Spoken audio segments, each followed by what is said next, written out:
How are you all doing? You're back with Jono for another quick math lesson.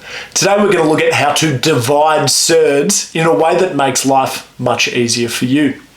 Before we get going, we are just going to recap the multiplication rule that we looked at last lesson. So this rule says that if you have two surds multiplied together, instead of writing them as different things, you can multiply the two numbers and have them under the same root.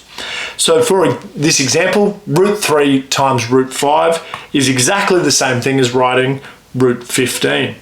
And we can check this with our calculator if you're not 100% confident. The dividing rule is extremely similar. And we're just going to look at this first example to see why that is true. So if I had the square root of 16 divided by the square root of 4, the square root of 16 is 4, divided by the square root of 4, which is 2. 4 divided by 2 is equal to 2, so that is its simplest form. Instead of working out what these two roots are and then dividing it, I could combine this fraction and put it under the same root.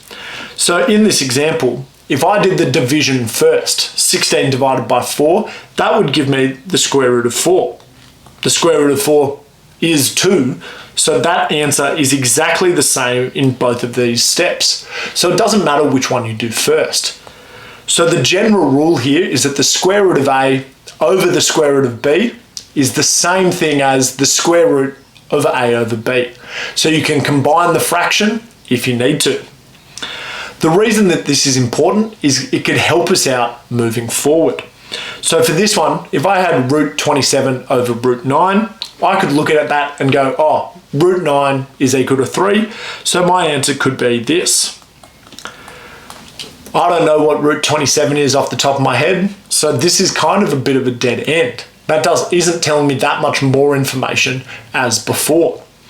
But instead, I could have done the division first. So if I did 27 over 9, that's equal to 3. So this would just be the square root of 3. That's my final answer, and I'm done. So doing this initial work first will make your life a little bit easier. We're just going to have a look at a couple of other examples. In this one, I've got root 20 over root 5. In order to simplify this properly, I would have to do a few of our multiplication breakdowns, or I could just do the division first.